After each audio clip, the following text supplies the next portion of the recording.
সন্ত ৰামপাল গুৰু মহাৰাজ হৈছে এনে এজন মহাপুৰুষ যিজনে নিজৰ সত্য ভক্তি, তত্ত্ব জ্ঞান, কৰুণা আৰু সেৱাৰ বলত সমাজত এক নতুন আদৰ্শ বলবৎ কৰিছে। সন্ত ৰামপাল গুৰু মহাৰাজৰ নেতৃত্বত তেওঁৰ সকলো সৎলোক আশ্ৰমে কৰা বিস্ময়কৰ সমাজ কল্যাণমূলক কামে সমাজখনক সোণালী ভৱিষ্যতৰ এক নতুন আশা দেখুৱাইছে। সন্ত ৰামপাল গুৰু মহাৰাজৰ পৰা নাম দীক্ষা গ্ৰহণ কৰাৰ পিছত লাখ লাখ লোকৰ কৰ্কট ৰোগ, এইডছ আদি দুৰাৰোগ্য ৰোগ নিৰাময় হ'ল।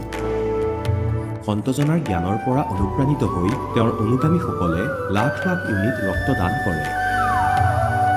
সন্তজনাই লাখ লাখ ভগ্নী কন্যাৰ যৌতুকমুক্ত বিয়াৰ আয়োজন কৰালে। সন্তজনাই লাখ লাখ মানুহক ড্ৰাগছ আসক্তিৰ পৰা মুক্ত কৰিলে। কোটি কোটি ধ্বংসপ্ৰাপ্ত পৰিয়াল শান্তিত লাগিল। সন্তজনাৰ আশ্ৰমত সমাৱেশৰ সময়ত বিনামূলীয়া চকুৰ চিকিৎসা আৰু দন্ত চিকিৎসাৰ ব্যৱস্থা কৰা হয়। সন্ত ৰামপাল গুৰু মহাৰাজৰ দ্বাৰা পৰিৱেশ সুৰক্ষাৰ উদ্দেশ্যে সময়ে সময়ে বৃহৎ পৰিসৰত বৃক্ষৰোপণ কৰা হয়। সন্তজনাই আৰ্তজনক তাৎক্ষণিক সকাহ দিবলৈ এম্বুলেন্স সেৱা আৰম্ভ কৰিছিল। সন্তজনাই তেওঁৰ অনুগামীসকলক তেওঁলোকৰ শৰীৰ দান কৰিবলৈ অনুপ্ৰাণিত কৰে, যাতে মানৱতাৰ সেৱা আৰু চিকিৎসা ক্ষেত্ৰত উন্নতি কৰিব পৰা যায়। সন্ত ৰামপাল গুৰু মহাৰাজৰ সকলো আশ্ৰমত প্ৰতিদিনে বিনামূলীয়া ধৰ্মভোজৰ আয়োজন কৰা হয়, য'ত প্ৰতিবাৰেই প্ৰতিটো জাতি, প্ৰতিটো ধৰ্মৰ মানুহে একেলগে বহি ভোজন কৰে।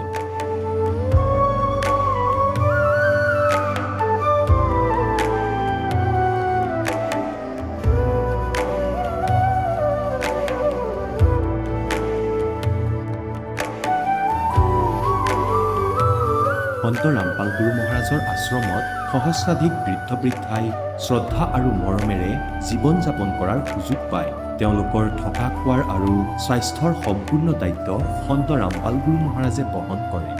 অনাথ শিশুৰ বাবে সন্ত ৰামপাল গুৰু মহাৰাজৰ সকলো আশ্ৰম বিশেষ বৰদানতকৈ কম নহয়, য'ত তেওঁলোকক শিক্ষা, সংস্কাৰ আৰু ভৱিষ্যতৰ বাবে উন্নত সুবিধা প্ৰদান কৰা হয়। বানপানী, ভূমিকম্প বা মহামাৰী যিয়েই নহওক, সন্ত ৰামপাল গুৰু মহাৰাজ আৰু তেওঁৰ অনুগামীসকল সদায় আৰ্তজনৰ বাবে আগ্ৰহী হৈ থাকে।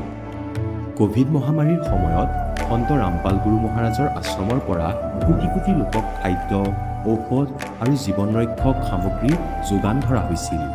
দুখীয়াক সকাহ কৰাই হওক বা যিকোনো শোষিত বা নিপীড়িত শ্ৰেণীৰ অধিকাৰ আৰু মৰ্যাদাৰ বাবে যুঁজ দিয়াই হওক, সন্ত ৰামপাল গুৰু মহাৰাজে সদায় তেওঁলোকৰ সকলো ন্যায্য দাবী চৰকাৰৰ ওচৰলৈ লৈ গৈছে আৰু তেওঁলোকক উপযুক্ত ন্যায় প্ৰদানৰ ক্ষেত্ৰত গুৰুত্বপূৰ্ণ ভূমিকা পালন কৰি আহিছে। সমাজত আধ্যাত্মিক আৰু সামাজিক মূল্যবোধৰ প্ৰতি সজাগতা অনাৰ প্ৰতিটো পদক্ষেপতে সন্ত ৰামপাল গুৰু মহাৰাজ মানৱতাৰ প্ৰকৃত সেৱক হিচাপে প্ৰমাণিত হৈছে। সন্ত ৰামপাল গুৰু মহাৰাজৰ জীৱনে আমাক শিকাইছে যে প্ৰকৃত সেৱা সেইটোহে যিটো নিস্বাৰ্থভাৱে কৰা হয়। আহক আমিও এই মহান সন্তজনৰ এই মহান সেৱাৰ কামত যোগ দিওঁ আৰু সন্ত ৰামপাল গুৰু মহাৰাজৰ পৰা নাম দীক্ষা লৈ আমাৰ জীৱন ধন্য কৰি তোলোঁ।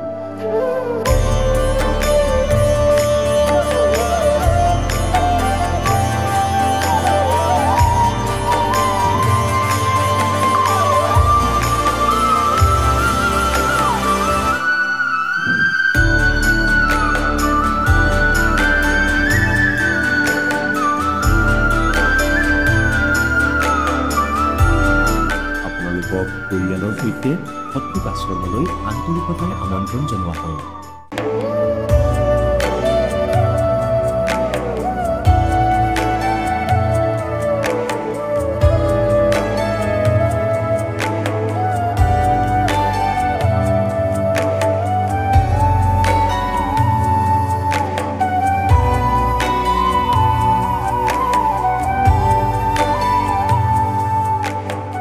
जब लग गुरु मिले ना साचा, तब लग गुरु करो 10 पाचा। गुरु সলনি কৰিব পাৰিনে? গুৰু সলনি কৰাটো পাপ নেকি? আধ্যাত্মিকতাৰ এই ক্ষেত্ৰত আচলতে সঠিক গুৰু কোন? গীতা শাস্ত্ৰত বৰ্ণিত তত্ত্বদৰ্শী সন্তজন কোন? এই সকলোবোৰ প্ৰশ্নৰ উত্তৰ জানিবলৈ নিশ্চয়কৈ শুনক জগতগুৰু তত্ত্বদৰ্শী সন্ত ৰামপাল গুৰু মহাৰাজৰ মংগল প্ৰবচন। নমস্কাৰ ছাৰ। চট সাহেব। ছাৰ কি নাম আপোনাৰ? বাবুল কুমাৰ দাস। আপুনি ক'ৰ পৰা আহিছে? মই বিশ্বনাথ জিলাৰ অন্তৰ্গত গামুথান গাঁও পঞ্চায়তৰ কেটলাপথাৰ গাঁৱৰ পৰা আহিছোঁ। আপুনি সন্ত ৰামপাল গুৰু মহাৰাজৰ পৰা নাম দীক্ষা কেতিয়া লৈছিল? মই জগতগুৰু তত্ত্বদৰ্শী সন্ত ৰামপালজী মহাৰাজৰ পৰা নাম দীক্ষা 26/12/2023 লৈছোঁ। তেখেতৰ পৰা নাম দীক্ষা লোৱাৰ আগতে আপুনি অন্য কিবা ভক্তি সাধনা কৰিছিলনে? জগতগুৰু তত্ত্বদৰ্শী সন্ত ৰামপালজী মহাৰাজৰ পৰা নাম দীক্ষা লোৱাৰ আগত মই তেনেকুৱা কোনো দেৱ দেৱতাৰ পূজা পাতল কৰা নাছিলোঁ।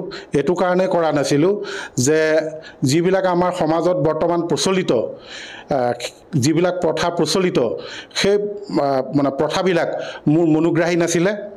আৰু এইটো কাৰণে মনোগ্ৰাহী নাছিলে, আমি বাস্তৱত কিছুমান ঘটনা মই দেখা পাইছিলোঁ যে আমাৰ যিবিলাক গুৰু আছিলে সেই গুৰুবিলাকত দীক্ষা লোৱাৰ পিছত বা শৰণ লোৱাৰ পিছত ভকতবিলাকে নিচাজাতীয় বস্তু সেৱন কৰিছিলে আৰু সেইবিলাক মোৰ মনোগ্ৰাহী নাছিলে।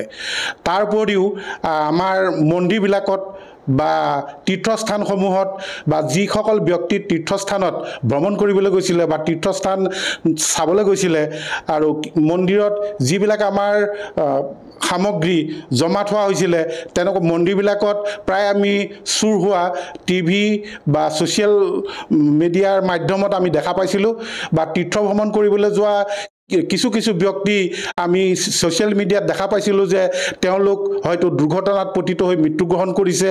আমাৰ মঠ মন্দিৰৰ পৰা কিছু সামগ্ৰী আমাৰ চুৰ হয়। প্ৰকৃততে যদি সেই মঠ মন্দিৰ তীৰ্থস্থানত ভগৱান থাকেই তেতিয়াহ'লে এই দুষ্কাৰ্যবিলাক কিয় ঘটি থাকে? সেইটোত মই অলপ মানে বিদেশী আছিলোঁ, মোৰ মনৰ ভাৱটো অলপ বিদেশী আছিলে। হয়তো এইবিলাকত ভগৱান নাই, সেইকাৰণে এই ঘটনাবিলাক ঘটি আছিলে। সেইটো কাৰণে মই প্ৰায় মোৰ 57 বছৰ চলি আছে, সেই 57 বছৰলৈকে মোৰ লগৰ বহুতোৱে মানে দীক্ষা বা শৰণ লৈছে, কিন্তু মই তাত যোৱা নাছিলোঁ আৰু মোৰ মনোগ্ৰাহী নাছিলে। ছাৰ, আপুনি কি কৰে? সদ্যহতে মই এজন শিক্ষক। যিহেতু আপুনি জনালে যে আপুনি এজন শিক্ষক আৰু লগতে আপুনি ক'লে যে পূৰ্বতে আপুনি কোনো ধৰণৰ ভক্তি সাধনা কৰা নাছিলে, তেন্তে আপুনি সন্ত ৰামপাল গুৰু মহাৰাজৰ শৰণলৈ কেনেকৈ আহিব লগা হ'ল ছাৰ? হয়, মই জগতগুৰু তত্ত্বদৰ্শী সন্ত ৰামপালজী মহাৰাজৰ শৰণলৈ মই আহিবলগীয়া হ'ল। এইটো কাৰণে আহিবলগীয়া হ'ল, মই এজন সঠিক গুৰুৰ সন্ধানত আছিলোঁ আৰু সেই সঠিক গুৰুৰ সন্ধান মই ছ'চিয়েল মিডিয়াৰ মাধ্যমত পাইছিলোঁ আৰু মই তেখেতৰ সৎসংগ শুনিছিলোঁ। আৰু মোৰ বাংগালুৰত মোৰ এজন দাদা আছিলে আৰু সেই দাদাজনে মোক এই জগতগুৰু তত্ত্বদৰ্শী সন্ত ৰামপালজী মহাৰাজৰ বিষয়ে অৱগত কৰিছিল আৰু মই সৎসংগ চাইছিলোঁ আৰু সৎসংগত চাই মই ইমানেই আপ্লুত হৈছিলোঁ আৰু মই ইমানেই মনোগ্ৰাহী হৈছিলোঁ যে তেখেতে যিবোৰ নীতি আমাৰ দেশ এখন চলাবৰ কাৰণে যেনেকৈ এখন সংবিধান থাকে, ঠিক তেনেকৈ আমাৰ আধ্যাত্মিক দিশত আমাৰ কিছুমান সংবিধান আগতে আমাৰ গুৰুসকলে লিখি থৈ গৈছে আৰু সেইবিলাকৰ মতে আমাৰ সমাজখন পৰিচালিত হোৱা নাছিলে। আৰু মই তেখেতৰ সৎসংগ শুনিছিলোঁ আৰু সৎসংগত তেখেতে সেই শাস্ত্ৰৰ অনুকূলৰ যিবিলাক বাণী দেখুৱাই দিছিল আৰু তেওঁ মুখেৰে কোৱা সেই কথাবিলাক তেওঁ নিজৰ মন্তব্য নাছিল বা তেওঁ নিজৰ ভাৱধাৰাৰ বা নিজৰ চিন্তা চৰ্চাৰে কোৱা নাছিল। তেওঁ সম্পূৰ্ণ শাস্ত্ৰ জ্ঞানেৰে বা শাস্ত্ৰত তেওঁ সেই কথাবিলাক আঙুলিয়াই আঙুলিয়াই দেখুৱাই দিছিল। তাত মই বহুত ভাল পাইছিলোঁ আৰু মোৰ মনটো ভাল লাগি গৈছিলে আৰু মই তেনেকুৱা এজন গুৰুৱে সন্ধানত আছিলোঁ আৰু মই জানিব পাৰিছিলোঁ যে তেখেত এজন সন্ত আৰু তত্ত্বদৰ্শী গুৰু। গতিকে সেইটো কাৰণে মই তেখেতৰ চৰণত আহিবলৈ মই সক্ষম হ'লোঁ আৰু তেখেতৰ ওচৰত মই দীক্ষা ল'বৰ কাৰণে মই কিছু সন্ধান কৰিলোঁ আৰু সন্ধান কৰোঁতে মই ছ'চিয়েল মিডিয়াত সন্ধান কৰিলোঁ। মই গম পালোঁ যে বিশ্বনাথ জিলাৰ একেবাৰে আমাৰ ওচৰৰে নিকটৱৰ্তী কাউৰীপথাৰ গাঁৱত মই নামদান কেন্দ্ৰৰ অনুসন্ধান পালোঁ। সেই নামদান কেন্দ্ৰত আহি পিনে মই নাম দীক্ষা ল'লোঁ। ছাৰ, যিহেতু আপুনি এজন শিক্ষিত ব্যক্তি আৰু আপুনি নিজে ব্যক্ত কৰিছে যে আপুনি এজন শিক্ষক হয়, তেনে ক্ষেত্ৰত সঁচাকৈ ভাবিব লগা কথা, তেওঁ এজন সন্ত জেলত থকাৰ পিছতো আপোনালোকে তেখেতৰ শৰণ গ্ৰহণ কৰি তেখেতৰ ভক্তি সাধনা কৰি আছে। আপুনি কি ক'ব বিচাৰে এই ক্ষেত্ৰত? এই ক্ষেত্ৰত মই ক'ব বিচাৰোঁ, বৰ্তমান আমাৰ জগতগুৰু তত্ত্বদৰ্শী ৰামপালজী মহাৰাজ কাৰাগাৰত আছে যদিও তেখেতে তেখেতৰ ভক্তসকলক যি শাস্ত্ৰানুকূলে যিবিলাক জ্ঞান প্ৰদৰ্শন কৰি আছে, সেই জ্ঞানৰ দ্বাৰা মানুহবিলাক যথেষ্ট উপকৃত হৈছে। তেওঁ কাৰাগাৰত বন্দী হৈ আছে যদিও তেখেতৰ চৰণত ভক্তসকল এইটো কাৰণেই আহিবলগীয়া হৈছে যে তেখেতৰ যিটো সৎভক্তি নিদৰ্শন সেই সৎভক্তি নিদৰ্শনৰ ফলত অকল আধ্যাত্মিক দিশত উপকৃতই নহয় তেওঁ মানসিক শাৰীৰিক বৌদ্ধিক সকলো দিশতে উপকৃত হোৱা দেখা যায় সেইটো কাৰণে তেখেতৰ চৰণলৈ বৰ্তমান জনসাধাৰণ সমাগম ঘটিছে ছাৰ আমি বিভিন্ন ছ'চিয়েল মিডিয়া প্লেটফৰ্মত যেতিয়া সন্ত ৰামপাল গুৰু মহাৰাজৰ শিষ্যসকলৰ অনুভৱ শুনো তেওঁলোকে নিজৰ মত ব্যক্ত কৰে যে তেওঁৰ পৰা নাম দীক্ষা লোৱাৰ পিছতে বিভিন্ন প্ৰকাৰে লাভ পোৱা বুলি এই ক্ষেত্ৰত ছাৰ আপোনাৰ পৰা জানিব বিচাৰিছোঁ যিহেতু আপুনি তেখেতৰ পৰা নাম দীক্ষা লৈ সৎভক্তি কৰি আছে আপুনি তেখেতৰ পৰা কেনেধৰণৰ লাভ পাইছে হয় মই তেখেতৰ পৰা নাম দীক্ষা গ্ৰহণ নকৰাৰ আগতেই মই দুদিনমান সৎসংগ শুনিবলৈ আহিছিলোঁ আৰু এদিন মই হঠাৎ বিশ্বনাথ চাৰিআলিৰ পৰা ঘৰমুৱা হৈ আহি থাকোঁতে মোৰ বাইক এক্সিডেণ্ট হৈছিলে মোৰ বাইকখন এনেকুৱাকৈ এক্সিডেণ্ট হৈছিলে অৱশ্যে মোৰ বাইক কাৰো লগত সংঘৰ্ষ হোৱা নাছিলে মই আপুনি বাইকৰ পৰা পৰি গৈছিলোঁ আৰু মোৰ বাইকখন যথেষ্ট ক্ষতি হৈছিলে আৰু মই ৰাস্তাৰ মাজত হাইৱেত মই প্ৰায় 4-5 লুটিমান মাৰিছিলোঁ মৰাৰ পিছত মই বহি গৈছিলোঁ বহাৰ পিছত মই নিজে কৈছিলোঁ যে মানুহ এনেকৈ মৰে কিন্তু মোৰ একো হোৱা নাছিলে মোৰ সামান্য অলপ মোৰ ভৰিত কাটি গৈছিলে এইটো মোৰ পৰমাত্মাই কল্যাণ কৰিছিলে সহায় কৰিছিলে কাৰণ মই যিটো হিচাপত মোৰ দুৰ্ঘটনা ঘটিছিল কিন্তু মই নিজকে ভাবিছিলোঁ যে মই আজি আৰু বাচি নাথাকিম কিন্তু মই সেই ইয়াৰ আগত দুদিনমান সৎসংগ শুনাৰ কাৰণে মোৰ মনত ধাৰণা হৈছিলে যে মোক পৰমপিতা পৰমেশ্বৰ জগতগুৰু তত্ত্বদৰ্শীয়ে মোক এই বিপদৰ পৰা ৰক্ষা কৰিলে তাৰ উপৰিও মোৰ হাই প্ৰেছাৰ আছিলে হাই প্ৰেছাৰত মই প্ৰায় মোৰ 2021 চনৰ পৰা মই হাই প্ৰেছাৰত ভুগিছিলোঁ মই এনেকুৱা এটা পৰ্যায় পাইছিল যে মই টেবলেট খাইও মোৰ প্ৰেছাৰ কমা নাছিলে বৰ্তমান মই জগতগুৰু তত্ত্বদৰ্শী সন্ত ৰামপালজী মহাৰাজৰ চৰণলৈ অহাৰ পিছত মই সদ্যহতে প্ৰেছাৰ টেবলেট খাবলৈ এৰিছোঁ আৰু মই আজি 5 মাহমান ধৰি মই প্ৰেছাৰ টেবলেট খোৱা নাই আৰু মই ঠিকেই আছোঁ ইয়াৰ উপৰিও মোৰ আৰ্থিক শাৰীৰিক মানসিক বৌদ্ধিক মই সকলো দিশতে উপকৃত হৈছোঁ ছাৰ যিহেতু আপুনি সন্ত ৰামপাল গুৰু মহাৰাজৰ পৰা নাম দীক্ষা লোৱাৰ পিছতে বিভিন্ন প্ৰকাৰে লাভ পালে আৰু লগতে আপুনি দীক্ষা নোলোৱাৰ আগতেও এবাৰ আপুনি বাইক দুৰ্ঘটনাৰ পৰা ৰক্ষা পাইছে বুলি নিজে মত ব্যক্ত কৰিছে এই ক্ষেত্ৰত ছাৰ যিসকল দৰ্শকে আপোনাক আজি টিভি স্ক্ৰীণত প্ৰত্যক্ষ কৰি আছে সেইসকল লোকক আপুনি কি বাৰ্তা দিব বিচাৰে যাতে তেওঁলোকেও সন্ত ৰামপাল গুৰু মহাৰাজৰ পৰা দীক্ষা লৈ আপোনাৰ দৰেই উপকৃত হ'ব পাৰে হয় মই 2021 চনৰ পৰা মই হাই প্ৰেছাৰত ভুগি আছিলোঁ বৰ্তমান 6 মাহ হ'ল মই কোনো হাই প্ৰেছাৰৰ টেবলেট সেৱন কৰা নাই এয়া সম্ভৱ হৈছে একমাত্ৰ জগতগুৰু তত্ত্বদৰ্শী সন্ত ৰামপালজী মহাৰাজৰ আধ্যাত্মিক জ্ঞানৰ বাবে গতিকে মই জগতক এটাই বাৰ্তা দিব বিচাৰোঁ আমাৰ জগতৰ ব্যক্তিসকল বিভিন্ন ধৰণৰ সমস্যাত জৰ্জৰিত হৈ আছে গতিকে তাৰ পৰা পৰিত্ৰাণ পাবৰ কাৰণে একমাত্ৰ উপায় জগতগুৰু তত্ত্বদৰ্শী সন্ত ৰামপালজী মহাৰাজৰ চৰণলৈ অহা আৰু তেখেত বৰ্তমান পূৰ্ণ ব্ৰহ্মৰ পৰমপিতা পৰমেশ্বৰ কবিদেৱৰ অৱতাৰী পুৰুষ তেখেতৰ সৎসংগ শুনক তেখেতৰ জ্ঞান গংগা জীৱনৰ সুগম পথ পঢ়ক শিক্ষিত সমাজ অন্তত আপোনালোকে এবাৰ পঢ়ি চাওক তেখেতৰ সৎসংগ এবাৰ আপোনালোকে শুনি চাওক দীক্ষা লোৱাটো দূৰৰে কথা তেখেতৰ সৎসংগ শুনাৰ পিছতেই আপুনি নিশ্চয় কিবা এটা নহয় কিবা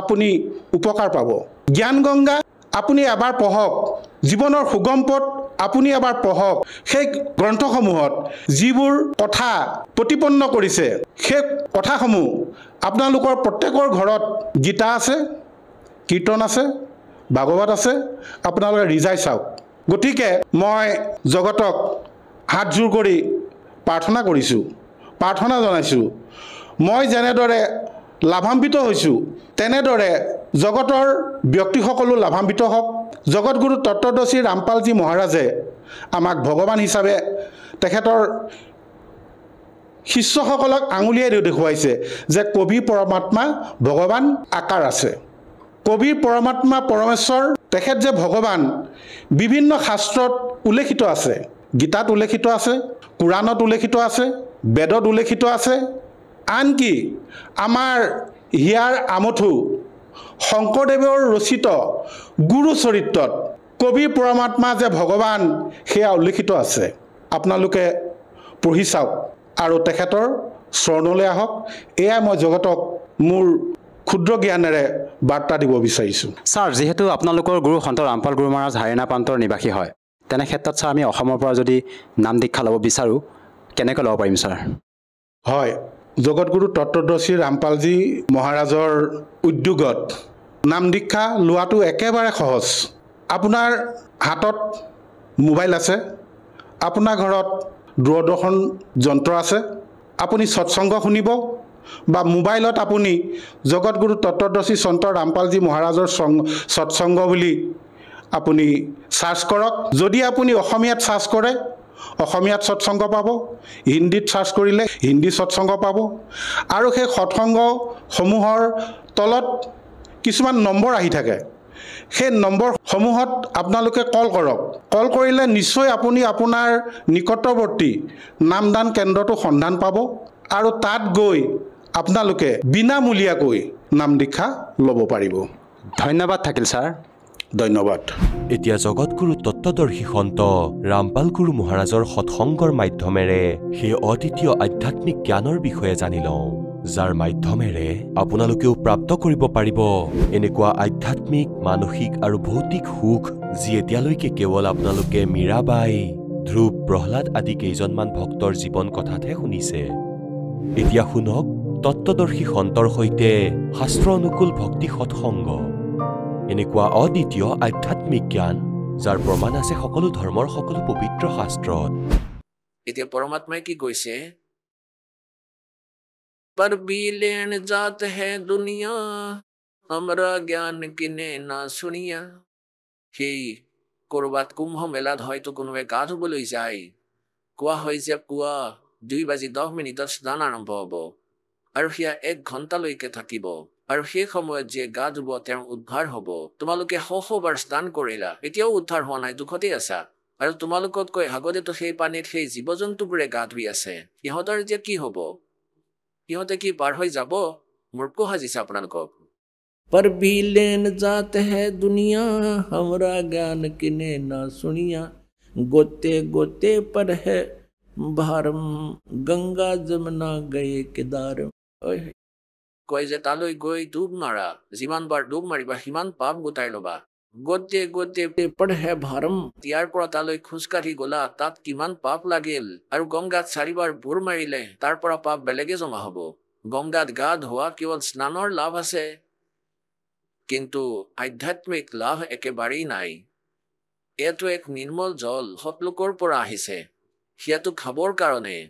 কেৱল তাত স্নান কৰিয়েই কল্যাণ হ'ব নোৱাৰে। যদি তেনেকুৱা হ'ল হয়, ভগৱানে গীতাত লিখিলে হয়। পৰমাত্মাই এটা দুটা শব্দটো কৰবাত লিখিলে হয় যে গংগাত স্নান কৰা। তাত একো লিখা নাই, গতিকে প্ৰভুৰ বিধান নহয়। আমি কেৱল কল্যাণৰ বাবে গংগালৈ যাব নালাগে, নানৰ অৰ্থে যাব পাৰে। যেনেকৈ তাৰ ওচৰে পাজৰে থকা মানুহ বা কোনো কামৰ বাবে তালৈ গৈছে, আৰু চহৰৰ ওচৰে পাজৰে যদি গংগা বৈ গৈছে তেনেহ'লে গা ধুই লওক, তাত পানী খাওক, কোনো কথা নাই। কিন্তু কল্যাণৰ অৰ্থে বা তাৰ পৰা কোনো আধ্যাত্মিক লাভ হ'ব এই উদ্দেশ্যেৰে গ'লে তেতিয়া আপুনিও পাপৰ ভাগী অৰ্থাৎ নামহীন হ'ব। গোতে গোতে পঢ়ে ভাৰম গংগা যমুনা গয়ে কেদারম। केदारनाथ लोहागर पुष्कर की आशा, अंतकोट जीव होत विनाशा। पाती तोड़ चढ़ावे अंधे है जिनके कदे न कट्टे फंदे। ए फूल पात, तुलसीर पात और कहते हैं पत्थर की मूर्ति पर चढ़ावे ज्ञानहीन अंधे, और इनके कदे न कट्टे फंदे, जन्म मरण का रोग कभी नहीं कटेगा। काशी गया प्रयाग महोदद, बहुर जाए द्वारा ले दागू। काशी गया प्रयागू, बहुर जाए द्वारका ले दागू। हर पैड़ी हर द्वार हमेशा, ऐसा ज्ञान जो देत उपदेशा। जा गुरुआ की गर्दन मारम, जो जी भरमाव आचार विचारम। কৈছে কিছুমানে এনে শিক্ষা দিয়ে कि काशी गया प्रयागू, बहुर जाए द्वारका में ले दागू। कहता हर पैड़ी हर द्वार हमेशा। যি এইদৰে ভ্ৰম বিয়পাই সেইজন গুৰুটো মাৰ খোৱাৰ যোগ্যহে। তেওঁলোকৰ কথা শুনিব নালাগে। पिंड पे हुआ भौतक जाई बदरी बोध सुनो चितलाई। যে পেহুৱাক পিণ্ডদান কৰিব। পেহুৱা হৈছে হাৰিয়ানাত থকা এটা পুখুৰী। কোৱা হয় যে নাজানো তাত কিমানে পিণ্ড দিবলৈ যায়। পৰমাত্মাই কৈছে যে মানি লওক আপোনাৰ বিধান অনুসৰি আপুনি কয় যে পিণ্ড দিলে ভূত জনীৰ পৰা মুক্তি পাব পাৰি। এতিয়া ভূত জনীৰ পৰা ওলাই গাধ হ'ল। এতিয়া কোৱা কি লাভ হ'ল পিণ্ড দিয়াৰ? भूत जो नीजा छूटे है ये पिंड दान करंते। गरीब दास परमेश्वर कहे नहीं मिले भगवंत। এতিয়া গৰীব দাসদেৱে কৈছে, কবিৰ পৰমাত্মাই কৈছে যে তুমি যি বিধি কৰি আছা তাৰে ভগৱানক পোৱা নাযায়। মানি লোৱা ভূত জনীৰ পৰা ওলাই পৰি গাধ হলা। আৰু আমাৰ এই ভক্তিবিধিৰে আপোনাৰ পিতৃ ও প্ৰেতজনীৰ পৰা মুক্ত হ'ব। আৰু তেওঁৰ নিমিত্তে আপুনি ইয়াত যি বিধিবদ্ধ ক্ৰিয়া কৰাব তাৰ পৰা মনুষ্য শৰীৰ সম্ভৱ হয়, মনুষ্য জন্মও পাব পাৰে।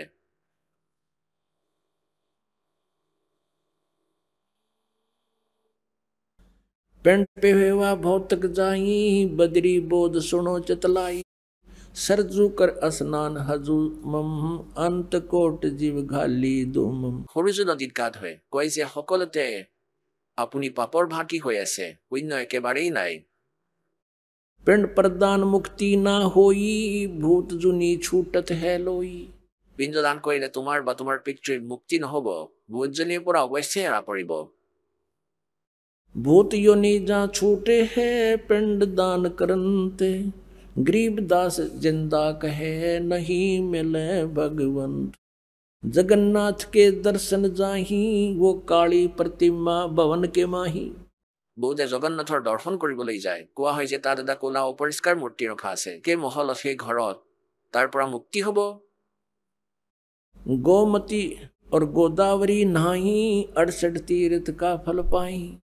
কয় যে গোমতী আৰু গোদাবৰীলৈ গ'লেও 68 তীৰ্থত যোৱা কষ্ট কৰিলেও नहीं पूजे जिन संत सुजाना जाके मिथ्या सब अस्नाना।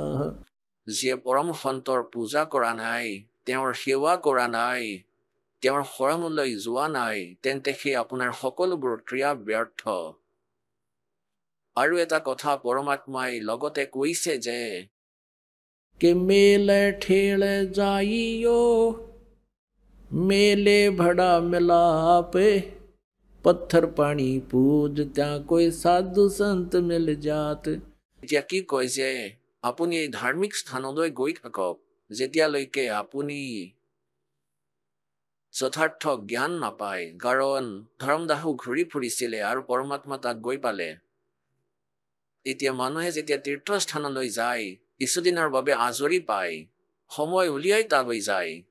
এতিয়া তাক পৰমাত্মাই পালে। ধৰ্মদাসদেৱৰো সময় আছিলে আৰু মালিকৰটো আছিলেই।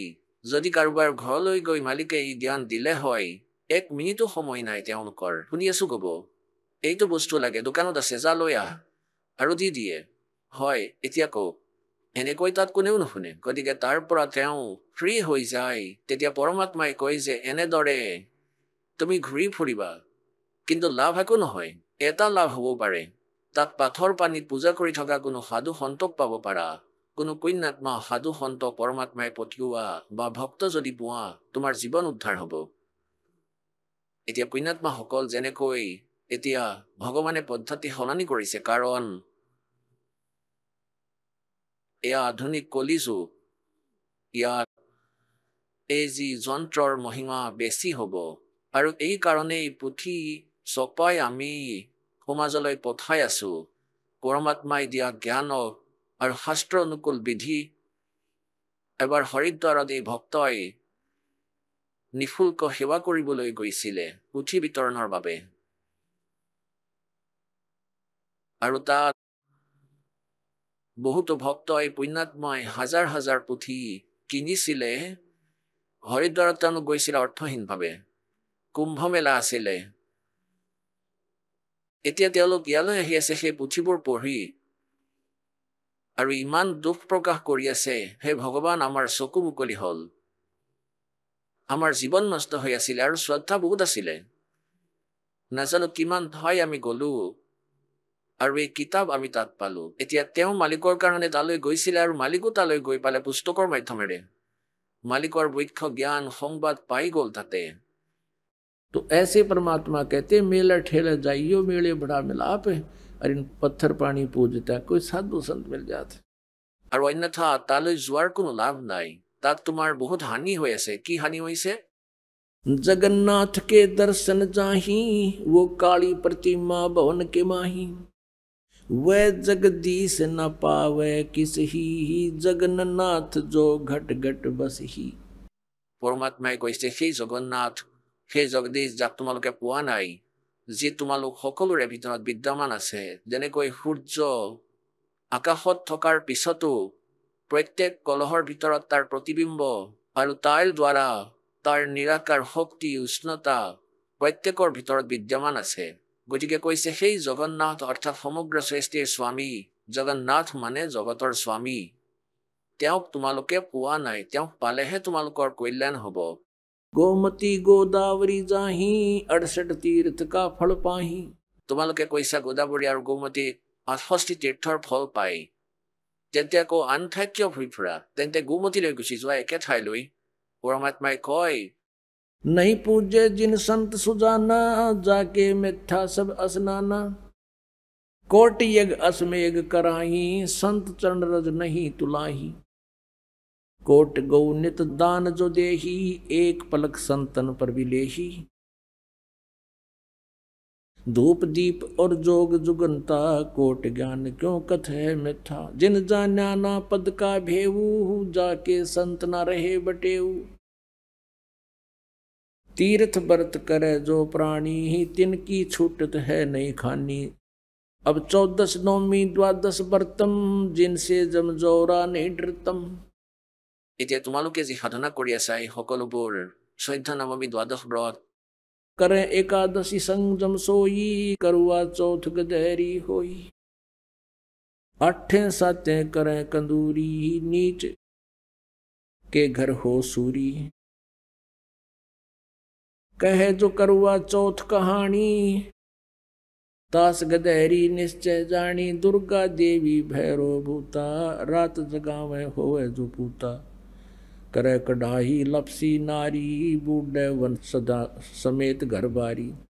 दुर्गा ध्यान पड़े तिस बगड़म, ता संगति डूबे सब नगरम। এতিয়া কিমান গভীৰ কথা কৈছে পৰমাত্মাই। কৈছে যে যিসকলে কৰোৱা চৌথৰ ব্ৰত ৰাখে,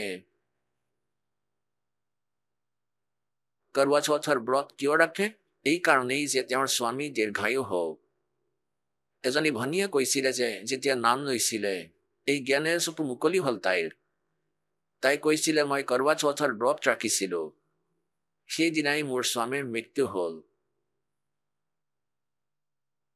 আৰু ঘৰলৈ তেওঁৰ মৰাশো আহিল, মই মূৰ খুন্দিয়াই কান্দিছিলো।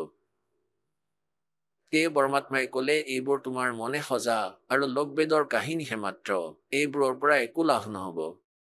तो क्या कहते हैं, करुआ चौथ कहे जो कहानी, तास गदेरी निश्चय जानी। যিসকলে কৰোৱা চৌথ কৰে সিহঁত নৰকলৈ যাবই যাব। আৰু আগতে কি কৰিছিলে? কৰোৱা চৌথৰ কাহিনী 4-5 গৰাকী বুঢ়ী বুঢ়ী যিয়ে কিছু পঢ়া শুনা জানিছিলে সেই মা ভনীয়ে কাহিনীবোৰ শুনাইছিলে, অথবা কোনো গুৰুমাতা বা কোনো গুৰুৰ পত্নীক মাতিছিলে। কয় যে যিয়ে শুনে বা যিয়ে শুনাই,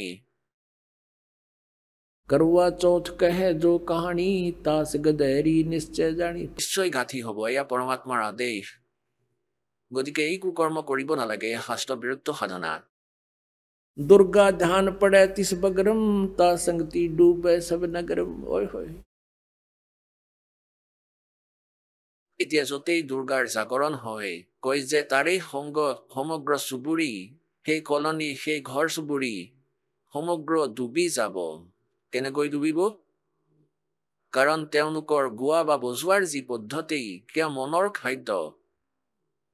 মনে কি বিচাৰে? তাবলা আদিৰ দ্বাৰা ভাল মধুৰ গীত, অলপ গান বাজনা বাজক, ঢোল তাবলাৰ মাত ওলাওক আৰু চিনেমাৰ গান থাকক।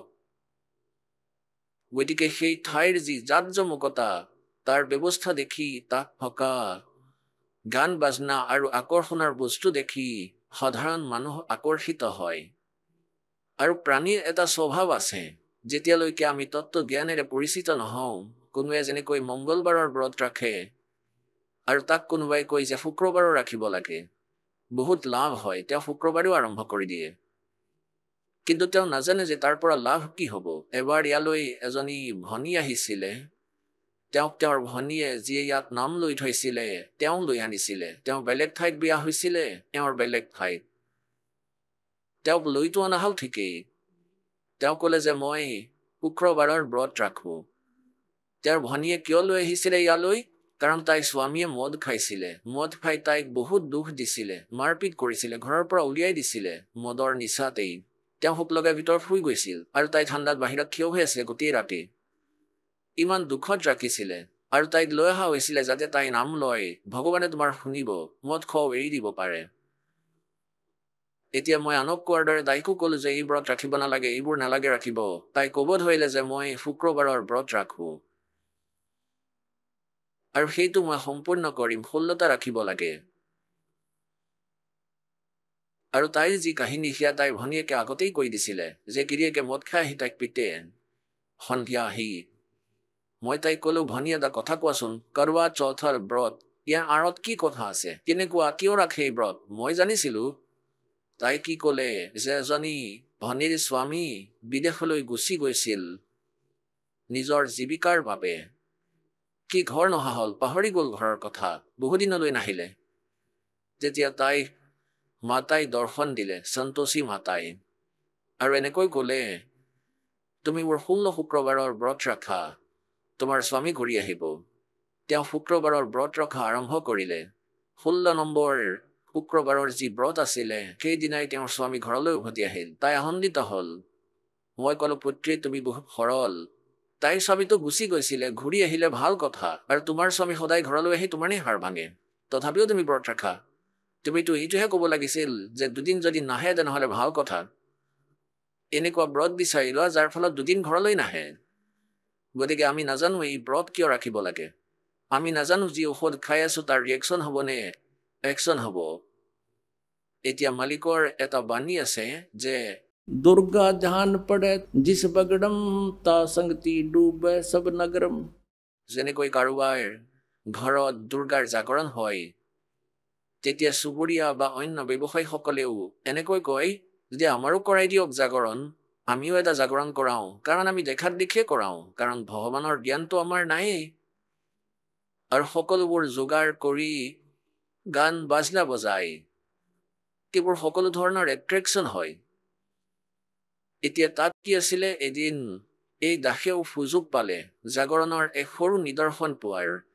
যেতিয়া নাম লৈছিলো জ্ঞানো হৈছিল। এজন ভকত আছে আমাৰ, তেতিয়া কম ভকত আছিল। মই সন্ধিয়া গৈছিলো তেওঁৰ ঘৰলৈ। কিছু সময়ৰ পাছত তেওঁ ঢোল বজাবলৈ ধৰিলে। মই সুধিলো যে ইয়াত কি হৈ আছে? ক'লে ইয়াত দুৰ্গাৰ জাগৰণ হ'ব। আমি দুয়ো খোজকাঢ়ি গলো।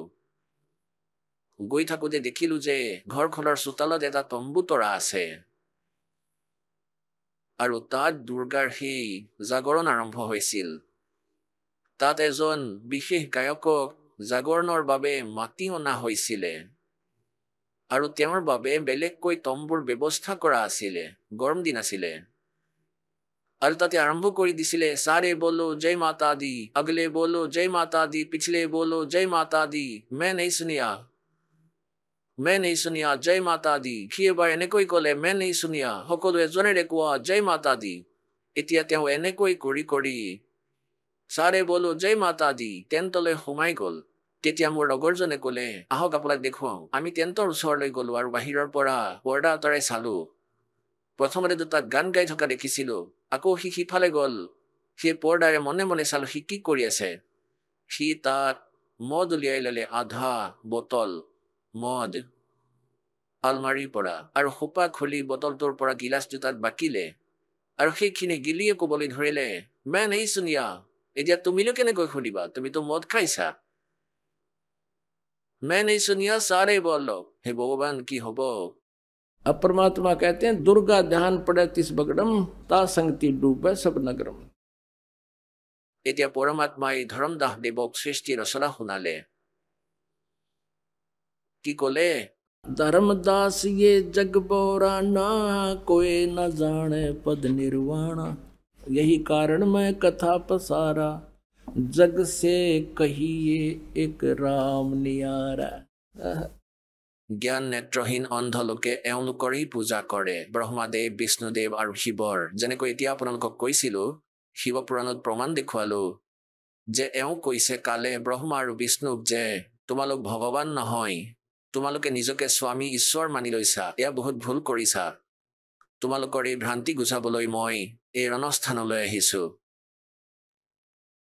আৰু ইয়াই পৰমাত্মাই কৈ আছে ৬০০ বছৰ আগতে তেওঁ কৈছিলে, আজি আমাৰ পুৰাণতো বিদ্যমান আছে। গতিকে পৰমাত্মা কবীৰদেৱ আছিল, যিজনে বেদ আৰু পুৰাণ কেতিয়াও পঢ়াও নাই, কাৰণ তেওঁ আখৰ জ্ঞান নাছিলে যেনেকুৱা আমি আৰু আপোনালোকে কৈছিলোঁ। তথাপিও তেওঁ বেদ আৰু পুৰাণৰ জ্ঞান দিছিলে, গতিকে তেওঁ পৰমাত্মা। गुण तीनों की भक्ति में ये भूल पड़ो संसारे, कह कबीर निज नाम बिना भाई कैसे उतरे पार। तीनों देव और अवतारा, ताको बजे सकल संसारा। अकाल पुरुष का हो नहीं चिन्हा, काल पाए सभी गैलीन। অকাল পুৰুষক কোনেও পোৱা নাই, এই কালক সকলোৱে ভগৱান মানি আছে। ব্ৰহ্মই পৰমেশ্বৰ সকলো। ब्रह्म काल सकल जग जाने, आदि ब्रह्म को ना पहचाने। तीन देव और अवतारा, ताको बजे सकल संसारा। गुण तीनों का ये विस्तारा, धर्मदास मैं कहूँ पुकारा। गुण तीनों की भक्ति में ये भूल पड़ो संसार, कह कबीर निज नाम बिना कैसे उतर पारो। এতিয়া ধৰ্মদাস দেৱক পৰমাত্মাই এই গোটেই কথা শুনালে, এই জ্ঞান দিলে। পুণ্যাত্মাসকল, আমাৰ মনত লোকবেদ ইমান গভীৰত সোমাই আছে, ইমান জ্ঞান শুনি পৰমাত্মাই প্ৰমাণ দিছে, শিৱপুৰাণত লিখা আছে, বিষ্ণু পুৰাণত লিখা আছে। এতিয়া ইমান সময় নাই দাসৰ, নহ'লে আপোনালোকক দেখুৱালো হয়। আকৌ সন্ধিয়া চাম। এতিয়া এওঁলোকে বছৰ বছৰ ধৰি লোকবেদ শুনি আছিলে। ধৰ্মদাসদেৱে ক'লে, ভগৱান মোৰ এটা আৰ্জি আছে। পৰমাত্মাই ক'লে, কোৱা ভাই, তোমাৰ কি আৰ্জি আছে? হে ভগৱান, আপুনি যি ক'ব সেয়াতো সঁচাই হ'ব, কিন্তু মোৰ মনত কিছু ঢৌ উঠি আছে। আপোনাৰ যদি আজ্ঞা আছে এই শংকাৰ সমাধান কৰোৱাওঁ। পৰমাত্মাই ক'লে, সোধা, কোৱা। ধৰ্মদাসদেৱে ক'লে যে ভগৱান, আপুনি কয় যে ব্ৰহ্মা বিষ্ণু মহেশ্বৰে একোৱেই কৰিব নোৱাৰে। এসময়ত মূৰধ্বজ ৰজাৰ পুত্ৰ তাম্ৰধ্বজক ভগৱান শ্ৰীকৃষ্ণই কৰতেৰে দুফাল কৰাৰ পিছতো জীৱিত কৰি দিছিলে ভগৱান। পৰমাত্মাই ক'লে, এটা কথা কোৱা। সেই শ্ৰীকৃষ্ণই ভগৱান আছিলে। তেওঁৰ নিজৰ ভাগিন অভিমন্যু মহাভাৰতৰ যুদ্ধত মৃত্যুপ্ৰাপ্ত হৈছিল চক্ৰবেহুত। তেতিয়া ভগৱান শ্ৰীকৃষ্ণই জীৱিত কৰিব নোৱাৰিলে। তেতিয়া ধৰ্মদাসদেৱে ডাঙৰকৈ চকু মেলি চালে, হয় কথাটো সঁচা। পৰমাত্মাই ক'লে, সুভদ্ৰাই কান্দিলে, শ্ৰীকৃষ্ণৰ ভনীয়েক যাৰ পুত্ৰ আছিলে। শ্ৰীকৃষ্ণই কান্দিলে, ভাগিনৰ মৃত্যু হ'ল। পঞ্চ পাণ্ডৱৰ বংশ নাশ হৈছিল। শ্ৰীকৃষ্ণই কিয় জীৱিত কৰা নাছিল যদি সমৰ্থই আছিলে? এতিয়া ধৰ্মদাসৰ মুখ খোলাই থাকিল, কাৰণ আমিতো এফালৰ জ্ঞানহে শুনি আহিছো। তেতিয়া পৰমাত্মাই ক'লে, এতিয়া মই কৈ আছো কিয় কৰিব নোৱাৰিলে। যে তাম্ৰধ্বজৰ আয়ুস বাকী আছিল পুত্ৰ, আৰু সেই কটা দেহক তেওঁৰ ইমান শক্তি আছিলে যে এই সিদ্ধি আছিলে। গোৰখনাথ দেৱৰো সিদ্ধি আছিলে, এওঁলোকৰো সিদ্ধি আছিলে, আৰু তেওঁলোকে এনেকৈ কটা দেহক জীৱিত কৰিব পাৰে, কিন্তু আয়ুস বৃদ্ধি কৰিব নোৱাৰে। অভিমন্যুৰ প্ৰাৰব্ধ চক্ৰবেহুত মৃত্যু লিখা আছিলে, তেওঁৰ আয়ুস বাকী নাছিলে। সেয়েহে শ্ৰীকৃষ্ণই একো কৰিব নোৱাৰিলে। তেনেহ'লে সমৰ্থৱান কেনেকৈ হ'ল? আৰু বেদত লিখা আছে পৰমাত্মাই নিজৰ সাধকৰ আয়ুস বঢ়াব পাৰে। শ্ৰীকৃষ্ণই আয়ুস বঢ়াব নোৱাৰে, সেয়ে তেওঁ পৰমাত্মা নাছিল। ঋগ্বেদ মণ্ডল নম্বৰ 10 সূক্ত নম্বৰ 161 মন্ত্ৰ নম্বৰ 2 স্পষ্ট কৰা আছে যে যদি কোনো ভগতৰ মৃত্যু হৈ যায়, তথাপিও পৰমাত্মাই তেওঁক 100 বছৰ আয়ুসলৈকে জীৱিত কৰিব পাৰে। ঋগ্বেদ মণ্ডল নম্বৰ 9 সূক্ত নম্বৰ 82 মন্ত্ৰ নম্বৰ 2 এয়া স্পষ্ট কৰা হৈছে যে সেই পৰমাত্মাই সাধকৰ নিজৰ ভক্তৰ আয়ুস বঢ়াব পাৰে। এতিয়া ধৰ্মদাসে ভাবিলে, আকৌ প্ৰশ্ন কৰিলে যে হে ভগৱান, আপুনিতো কথাটো ঠিকেই কৈ আছে, কিন্তু মোৰ মনে এই বিষয়টো মনা নাই, মোৰ বিশ্বাস হোৱা নাই। কাৰণ আগৰ জন্ম জন্মান্তৰৰ পৰা লাখ লাখ মানুহৰ পৰা এইটোৱে শুনি আহিছো যে Krishna is God, Krishna is God. পৰমাত্মাই ক'লে যে বিশ্বাস যদি হোৱা নাই তেনেহ'লে মোৰ ইয়াত প্ৰয়োজন নাই। অন্তৰ্ধান হৈ গ'ল, পৰমাত্মা একেবাৰে অদৃশ্য হৈ গ'ল। ইমানখিনি কোৱাৰ পাছতো তেওঁ তাতেই লাগি আছিলে। এতিয়া মালিক আকৌ পুনৰবাৰ অন্তৰ্ধান হ'ল। তেতিয়া ধৰ্মদাসৰ কলিজা ফাটি গ'ল, কান্দিব ধৰিলে। এনেকৈ ক'লে, ভগৱান মোৰ ভুল হৈ গৈছে দাতা, মইতো একেবাৰে নিজ প্ৰাণী। হে পৰমাত্মা, মই পাপী আত্মা, মোক আকৌ এবাৰ দৰ্শন দিয়ক আৰু কেতিয়াও কোনো কাৰণত বাদ বিবাদ নকৰোঁ। পৰমাত্মাই কয় যে বাদ বিবাদ কৰিব লাগে, কিন্তু বাদ বিবাদ কৰাৰো এটা সীমা থাকে। সকলো বিষয়ে খুলি ক'লো, প্ৰমাণ দি দিলো, তেতিয়াও এনেকৈ কৈছে বিশ্বাস হোৱা নাই, তেনেহ'লে যোৱা কোৱাত পৰা। এতিয়া কি কৈছে, যেতিয়া ধৰ্মদাসদেৱে দেখিলে যে এতিয়াতো ভগৱান অধিক ৰুষ্ট হৈ গ'ল, মোক আৰু কেতিয়াও দৰ্শন নিদিয়ে। চকুত পানী, অতি বেয়াকৈ কান্দি আছে, যেনেকৈ সৰু বালকে কান্দে, যাৰ মাক দেউতাক দুয়ো ঢুকাইছে, সৰু বালকৰ দৰে এনেকৈ কান্দি আছে। মূৰ ঢুকিয়াই ঢুকিয়াই কান্দি আছে, ওপৰলৈ চাই, কেতিয়াবা ইফালে চাই আৰু এনেকৈ চাই মোৰ পিছফালেই লুকাই আছে নেকি। এতিয়া তেওঁ বৃন্দাবনো ত্যাগ কৰিলে। বৃন্দাবনৰ পৰা আকৌ বৰ্ষানালৈ যায়। মথুৰাৰ পৰা বৃন্দাবন, বৃন্দাবনৰ পৰা বৰ্ষানা অৱশ্যেই যায়। যিয়ে কয় যে বৰ্ষানাত, কোৱা হয় বৰ্ষানাত ৰাধাৰ জন্ম হৈছিল আৰু ৰাধাৰ সেৱা কৰিলে শ্ৰীকৃষ্ণক পোৱা যায়। এয়া কি আচৰিত কথা, এইবোৰ কি বনাই দিলে দন্ত কথা। এতিয়া না তাত ৰাধা আছে, না ৰাধা না কৃষ্ণদেৱ। ৰাধাৰ সেৱা কৰাৰ পিছতো যদি কৃষ্ণদেৱক পোৱা যায়, তথাপিও মৃত্যুপ্ৰাপ্ত হ'বই। তেওঁ নিজৰ কৰ্মদণ্ড ভোগ কৰিবলগীয়া হয়। তেওঁ নিজৰ পাপেই কাটিব নোৱাৰে। তেওঁ তিনি তাপ আনৰ কেনেকৈ নাশ কৰিব। যেনেকৈ শ্ৰীবিষ্ণুদেৱ ওৰফে শ্ৰীকৃষ্ণদেৱ, কৃষ্ণদেৱ কোৱা বা বিষ্ণুদেৱ কোৱা, বিষ্ণুদেৱক অভিশাপ দিছিলে নাৰদদেৱে যে যেতিয়া তেওঁক বান্দৰৰ মুখ লগাই দিছিলে যে তুমি এটা জীৱন পত্নীৰ বিয়োগত পাৰ কৰিবা, সেই অভিশাপো তেওঁ নাশ কৰিব নোৱাৰিলে, গোটেই জীৱন ভুগিবলগীয়া হ'ল। আকৌ শ্ৰীৰামৰ ৰূপত বিষ্ণুদেৱে হত্যা কৰিছিল, সুগ্ৰীৱৰ ভায়েক বালিক মাৰিছিলে আৰু সেয়াও তেওঁ ভুগিবলগীয়া হৈছিল। শ্ৰীকৃষ্ণৰ ৰূপত সেই বালিৰ আত্মাই চিকাৰী ৰূপত শ্ৰীকৃষ্ণদেৱৰ ভৰিত কাঁড় মাৰিছিলে, বিষাক্ত কাঁড়, আৰু ভগৱান শ্ৰীকৃষ্ণদেৱৰ মৃত্যু হৈছিল। গতিকে এই প্ৰকাৰে এই জ্ঞান বুজিও মানি নলয়। সকলোখিনি কোৱাৰ পাছতো তেওঁ কৈছে যে মই বুজি পোৱা নাই। তেতিয়া পৰমাত্মাই দ্বিতীয় পদ্ধতি অৱলম্বন কৰিলে। এতিয়া পৰমাত্মা তাৰ পৰা গুচি যোৱাত ধৰ্মদাসে কান্দি আছে।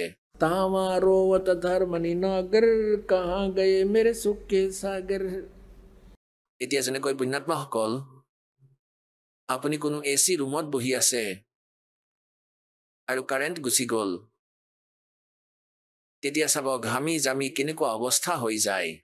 গতিকে এনেকুৱাই যেতিয়ালৈকে পৰমাত্মা লগত বহি আছিলে তেতিয়া তেওঁৰ আত্মা উৎফুল্লিত আছিল, এক আলৌকিক সুখ আছিলে, কাৰণ মালিকৰ গুণ এয়া স্বাভাৱিক। তেওঁ ওচৰে পাজৰে বহি থকা ব্যক্তি এনেই সুখী হৈ যায়, যেনেকৈ চন্দনৰ গছৰ ওচৰত স্বাভাৱিকভাৱে সুন্দৰ সুগন্ধি ওলাই থাকে। আকৌ তাতে বহি কান্দিব ধৰিলে। এতিয়া ধৰ্মদাসে কি কৈছে, त्रिदेवन की महिमा अपारम ये हैं सर्वलोक करतारम। সকলো জ্ঞান শুনিও আকৌ অযথা কথা ক'বলৈ ধৰিলে। सुन जिंदा क्यों बात बनावे, झूठी कहानी मोए सुनावे। मैं ना बानो बात तुम्हारी ही, मैं सेवत हूँ विष्णुनाथ मुरारी। शंकर गौरी गणेश पूजाऊं, इनकी सेवा सदा चितलाऊं। এতিয়া পৰমাত্মাই ক'লে ঠিক আছে তুমি এয়াই কৰা, মই যাওঁ।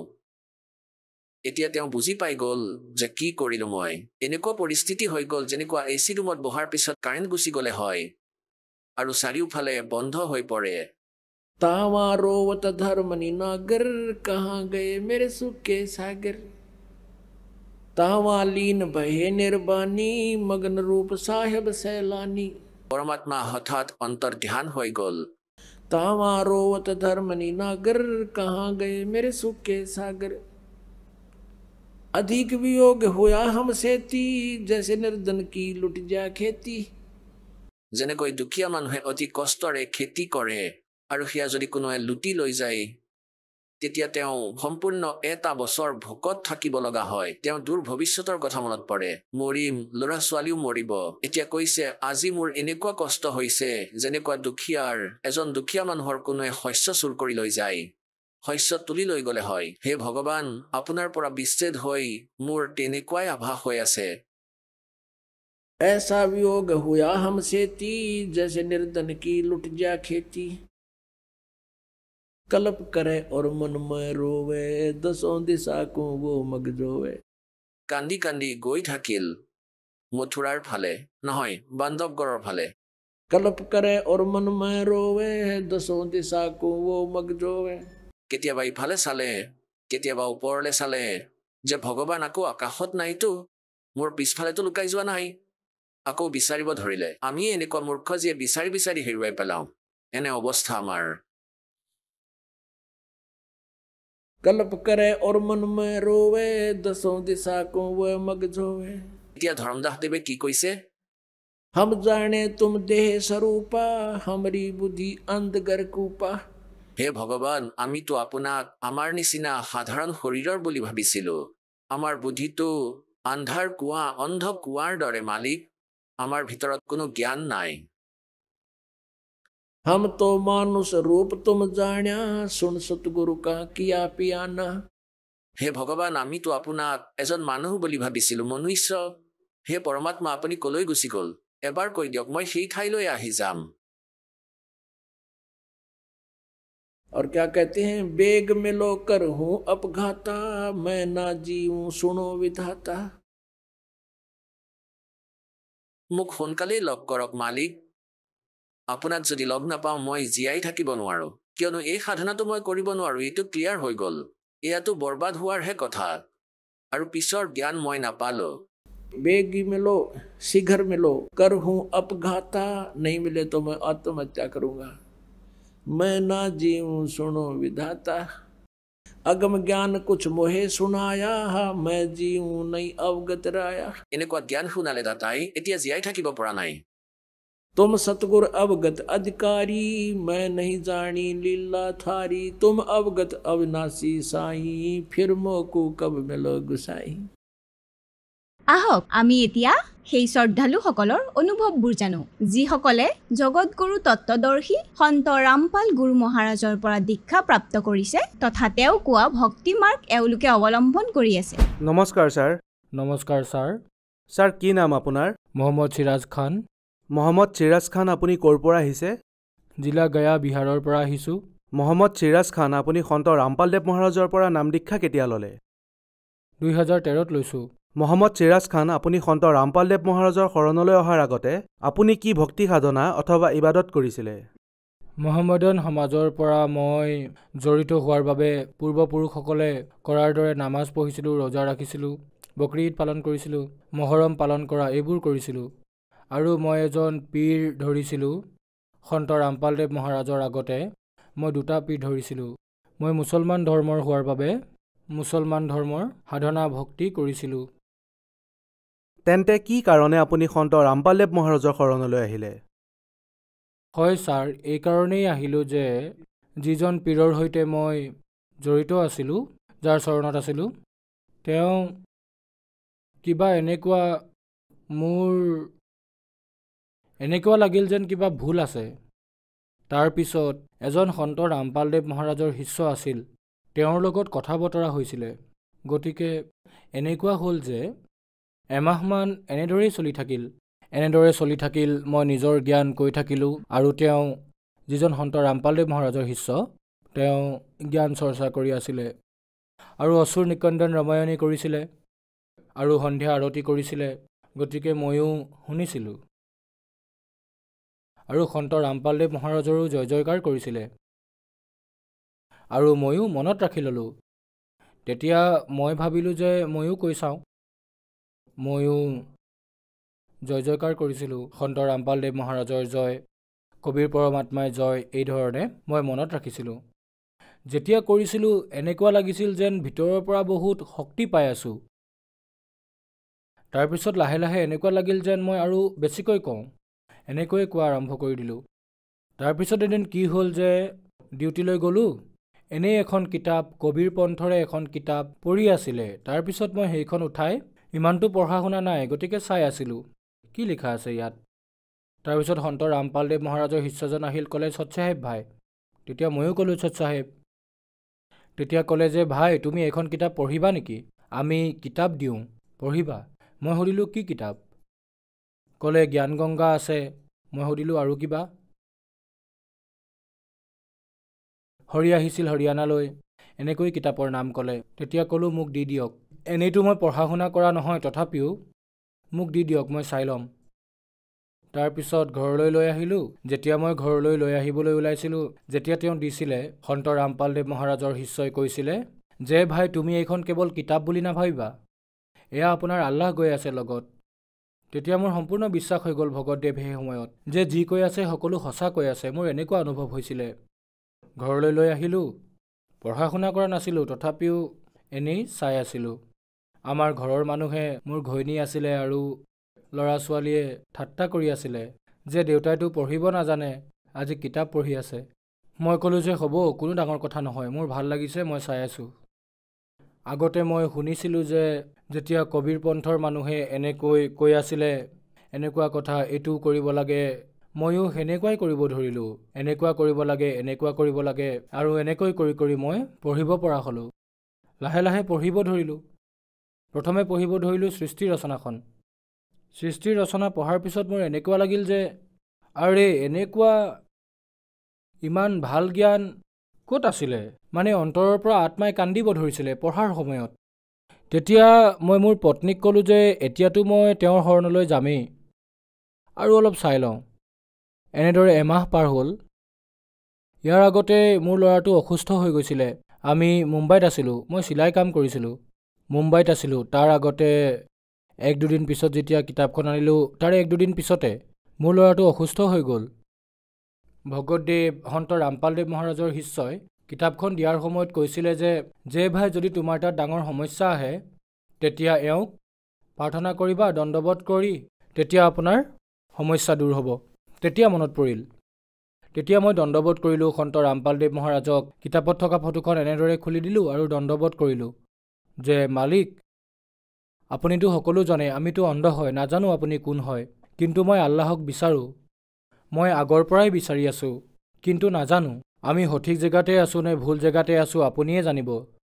কিন্তু আজি মই আপোনাক প্ৰাৰ্থনা কৰি আছোঁ, মোৰ ল'ৰাটোক ভাল কৰি দিয়ক, আৰু যদি ভাল কৰি দিয়ে আমি আপোনাৰ চৰণলৈ আহিম। ইমানখিনি কৈ দণ্ডবত কৰি কিতাপ বন্ধ কৰিলোঁ। ভগতদেৱ 10 মিনিটৰ পিছত এনেকুৱা ৰিজাল্ট পালোঁ, মই আচৰিত হৈ গ'লোঁ। সেইফালৰ পৰা ক'লে দাদা আপোনাৰ ল'ৰাটোতো একেবাৰে ভাল হৈ গ'ল। মই ক'লোঁ কেনেকৈ? তেওঁ ভাবিলে যে যিজন পীৰৰ লগত আগতে মই যিজন পীৰৰ লগত আছিলোঁ তেওঁক কিবা কৈছিলোঁ। সি সুধিলে যে দাদা আপুনি কিবা কৈছিলে নেকি? মই ক'লোঁ যে নাই, একো কোৱা নাই। মই মনে মনেই নিজকে ক'লোঁ যে মই এনেই ঘৰতে বহি এখন কিতাপ আছিলে সন্ত ৰামপালদেৱ মহাৰাজৰ, ফটো লগোৱা আছিলে, মই তাত প্ৰাৰ্থনা কৰিছিলোঁ। পিছত যেতিয়া ক'লোঁ আচৰিত হৈ গ'ল, কাৰণ সি প্ৰথমে গুৰু ধৰিছিল। যেতিয়া মই কথাখিনি ক'লোঁ সি আঘাত পালে, মনে মনে থাকিল। তেতিয়া মোৰ বিশ্বাস হৈ গ'ল যে আমাৰ পৰমাত্মা, আমাৰ আল্লাহটো এওঁৱে হয়, যি কাৰণে 10 মিনিটৰ ভিতৰতে এনেকুৱা ৰিজাল্ট পালোঁ। তেতিয়া মই ভাবি ল'লোঁ যে মই সন্ত ৰামপালদেৱ মহাৰাজৰ শৰণলৈ যামেই যাম, পৃথিৱীৰ মানুহে লাগিলে যিয়েই নকওক। মানে ঘৰত আগতে বহুত কুকুৰা আছিলে, মানে অশান্তি লাগিব ধৰিছিলে মোৰ। তাৰপিছত সন্ত ৰামপালদেৱ মহাৰাজৰ যিজন শিষ্য আছে তেওঁৰ পৰা মই চিপ এটাত মেমৰিত লৈ লৈছিলোঁ, কৈছিলোঁ দাদা মোক ইয়াতে কিবা দিয়ক, মই শুনিম। তেতিয়া তেওঁ সৎসংগ ভৰাই দিলে। পিছত সন্ত ৰামপালদেৱ মহাৰাজৰ ওচৰলৈ বৰবালা আশ্ৰমলৈ লৈ গ'ল। সন্ত ৰামপালদেৱ মহাৰাজৰ পৰা নাম দীক্ষা ল'লোঁ। মহম্মদ চিৰাজ খান সন্ত ৰামপালদেৱ মহাৰাজৰ পৰা নাম দীক্ষা লোৱাৰ পিছত কি লাভ পালে? ভগতদেৱ লাভটো বহুত কিবা কিবি পালোঁ সন্ত ৰামপালদেৱ মহাৰাজৰ দয়াত, কিন্তু থুলমূলকৈ কেইটামান লাভৰ কথা কওঁ। পোনপ্ৰথমে লাভটো ভগতদেৱ মই আপোনাক আগতেই কৈছিলোঁ যে মোৰ সন্তানটোৰ বেমাৰ ভাল হৈ গৈছিল। তাৰপিছত মোৰ পত্নীৰ পাইলছৰ সমস্যা আছিলে, সেয়াও পৰমাত্মাৰ দয়াত, সেয়াও সন্ত ৰামপালদেৱ মহাৰাজৰ দয়াত ভাল হ'ল। আৰু এটা লাভ হ'ল মোৰ ভগতদেৱ, মোৰ পত্নীয়ে খঙতে ৰেল লাইনত মৰিবলৈ গৈ আছিলে। ভগতদেৱ সন্ত ৰামপালদেৱ মহাৰাজৰ পৰা নাম দীক্ষা লৈছিলে। তাৰ পিছতহে সেইদিনা আমাৰ ঘৰত সন্ত ৰামপালদেৱ মহাৰাজৰ দণ্ডৱত নামস্থান আছিলে, সেই ঠাইত দণ্ডৱত কৰিলোঁ আৰু ক'লোঁ যে মালিক, এই দাসৰ সন্মান আপোনাৰ হাতত। মোৰ সৰু সৰু সন্তান আছে, আৰু যদি কিবা হয় দাসৰ সন্মানৰ, তেন্তে ময়ো নাথাকিম, আপুনিয়ে জানিব কি হ'ব। ইমানখিনি কৈ মই দণ্ডৱত কৰি বহিলোঁ। আকৌ চালোঁ, ভাবিলোঁ যে আকৌ এবাৰ চাই লওঁ, নাজানো ক'লৈ গুচি গ'ল। মই ওলাই আহিলোঁ, দেখিলোঁ যে তাই আহি আছে, আৰু ঘৰ আহি পোৱাৰ পিছত তাই বহুত কান্দিবলৈ ধৰিলে। মই সুধিলোঁ, কিয় কান্দিছা? তেতিয়া ক্ষমা খুজিব ধৰিলে পত্নীয়ে। মই ক'লোঁ যে মোক কিয় ক্ষমা খুজিছা? পৰমাত্মাক ক্ষমা খোজা। মইতো পৰমাত্মাক প্ৰাৰ্থনাহে জনাইছিলোঁ। মোৰ পত্নীৰ জীৱনদান দিলে পৰমাত্মা ৰামপালদেৱ মহাৰাজে। তাৰপিছত মোৰ মাজু সন্তানটো ল'ৰা, সি প্ৰণামস্থলীৰ তলতে সি শুৱে ৰাতি হ'লে, আৰু এখন বিচনা আছিলে সন্মুখত আগলৈ, তাতে মোৰ ডাঙৰ ল'ৰাটো শুইছিলে আৰু বেলেগ ল'ৰাও শুইছিলে। আৰু সেই বিচনাখনৰ তলত এডাল সাপে এনেকৈ বহি আৰু এনেকুৱা কৰি গুৰুৰ ফটোখনৰ সন্মুখত প্ৰাণ এৰিলে। মোৰ ল'ৰা ছোৱালীয়ে সন্মুখত শুই আছিলে ৰাতি। তাৰপিছত কি হ'ল যে ৰাতি কিবা শুনা যেন লাগিছিলে। মই ভাবিলোঁ যে বাহিৰতে কিবা মাত ওলাইছে। পিছত মোৰ এজনী সৰু ছোৱালী আছে, তাই ঝাৰু মাৰিবলৈ গ'ল। তাই যেতিয়া চালে এইটো কি হয়, উলিয়াই আনিলে। তাই দেখিলে যে সাপ এনেকৈ বহি আছে আৰু এনেকৈ ফেট তুলি মৰি আছে। আকৌ তাৰপিছত আৰু এটা লাভ হ'ল ভগতদেৱ, সন্ত ৰামপালদেৱ মহাৰাজৰ দয়াত হ'ল যে মোৰ ডাঙৰটো সন্তানৰ পেটত পাথৰ হৈ গৈছিলে, সিও পৰমাত্মাৰ দয়াত ভাল হৈ গ'ল। ছাৰ, এয়া ডক্টৰৰ ৰিপৰ্ট, আল্ট্ৰাছাউণ্ডৰ।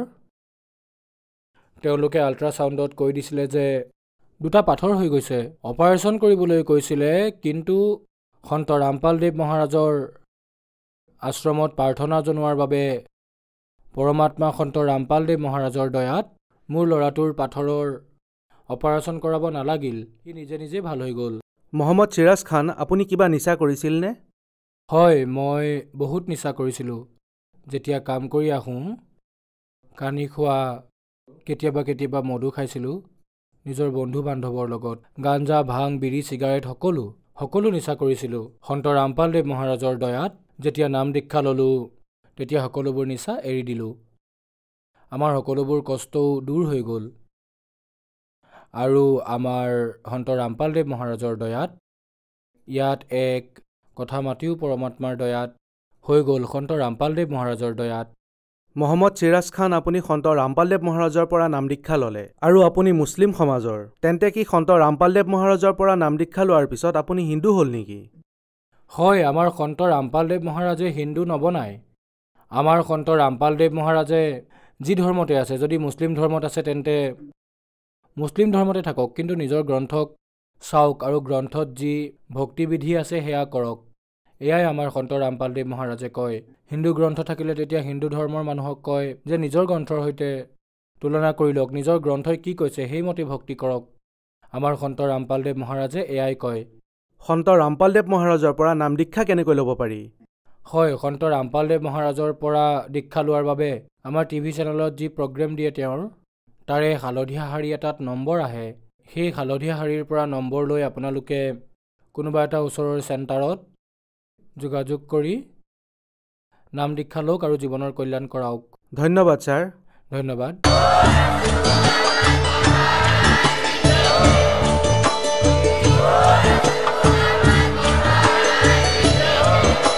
আপুনি শুনি আছিলে জগতগুৰু তত্ত্বদৰ্শী সন্ত ৰামপাল গুৰু মহাৰাজৰ মংগল প্ৰবচন। অধিক জানিবৰ বাবে ভিজিট কৰক www.jagatgururampalji.org। সন্ত ৰামপাল গুৰু মহাৰাজৰ শুভ আশীৰ্বাদত সমগ্ৰ বিশ্বতে 500তকৈও অধিক নাম দীক্ষা কেন্দ্ৰ আছে, য'ত সন্ত ৰামপাল গুৰু মহাৰাজৰ দ্বাৰা বিনামূলীয়াকৈ নাম দীক্ষা দি থকা হৈছে।